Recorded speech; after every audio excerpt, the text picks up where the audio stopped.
President Scheinbaum, dear Claudia, thank you very much for hosting my good friend Antonio Costa and me here in Mexico.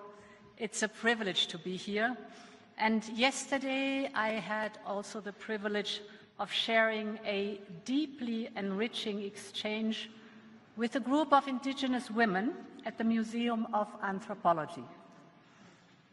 Their wisdom, their strength and leadership are a powerful reminder of the richness and the resilience of the Mexican indigenous people.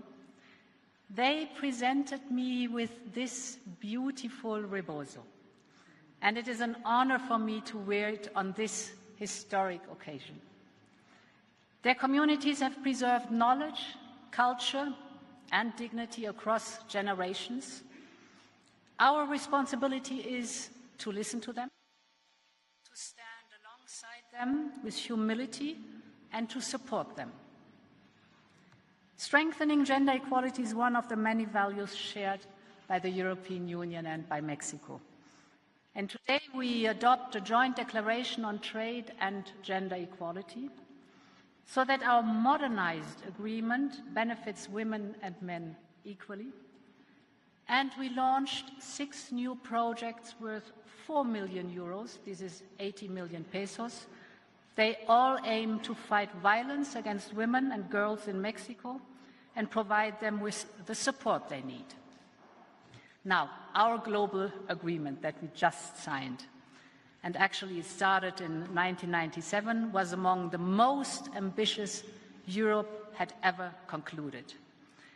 And the agreement is truly global from the outset, as it brought together political dialogue, cooperation, investment, and of course, trade.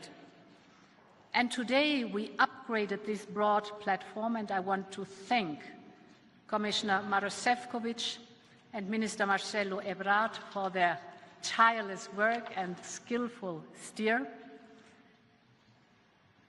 And we have now this fantastic agreement that strengthened the former global agreement that we had in line with our values, our joint priorities, and the challenges we share as partners in this world.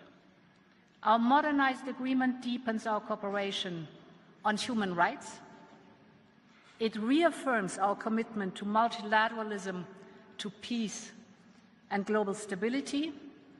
It also anchors our common dedication to equality, fairness, and the empowerment of people.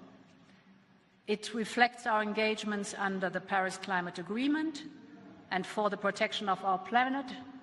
So, in sum, this agreement reflects who we are as partners: ambitious, reliable, forward-looking, and ever committed to delivering for our people. And this brings me to our trade commitments. The goal here is simple. We want to create even more jobs and value on both sides. With swift ratification, tariffs on virtually all Mexican agri-food exports to Europe will disappear. Imagine the opportunities. European companies, drawn by Mexico's talent and dynamism, already support more than 5 million jobs here, and there is much more to come. Mexican small and medium-sized producers will benefit greatly because this agreement promotes sustainable practices and it protects the iconic Mexican geographical indication from Tabasco's cocoa to Tequila, you just name it.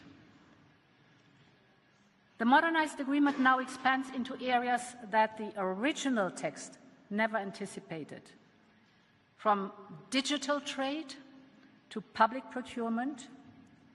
For Europe, the deal will make it easier for companies to invest, to provide services, and to compete for public contracts in Mexico. Of course, I also have a message for the European farmers. Mexico is a vast market of agri-food products. This agreement opens new opportunities for them.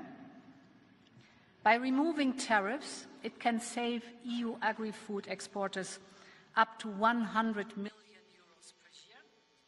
And at the same time, and we also heard it in our business meeting, the health, the environment, and the food standards remain fully protected. And finally, the agreement safeguards 568 EU geographical indications from Gouda to Feta, from Prosciutto di Parma to Tiroler Speck, you just name it. Dear Claudia, today we give our agreement its big wings to fly by backing it with its own investment plan. That is an agenda that is fully aligned with your plan, Mexico, and it is Global Gateway on our side, the investment plan. Global Gateway is Europe's investment strategy for the world. It is mobilizing 5 billion euros, more than 100 billion pesos in Mexico.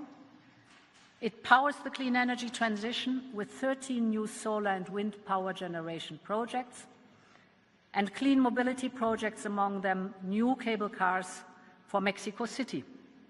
We're also investing in big strategic sectors: the pharmaceutical industry, the digital networks, and the circular economy, with our flagship project on tackling sargassum.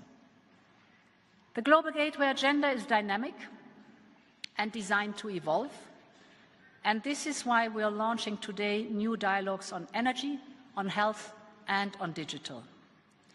Finally, I want to mention our new high-level dialogue on security and migration. In Europe and Latin America, these issues are both pressing and complex.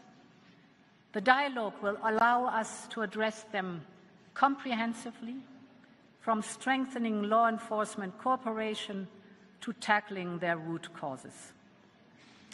Let me conclude. The EU-Mexico relationship has always been vibrant and dynamic. It is rooted not only in shared interests, but of course also in a shared culture. Thousands of Europeans found safe haven here during the wars that ravaged our continent in the last century. And I'm thinking of the legacy of artists such as Diego Rivera and Frida Kahlo, who drew inspiration from their European experience. Their spirit in many ways accompanied us throughout this visit. And of course, we share a common passion for football. That is undeniable. And European football supporters are greatly looking forward to the World Cup, which you co-host. So today, I believe we have honored that rich heritage by taking our partnership to a wholly new level. Thank you so much.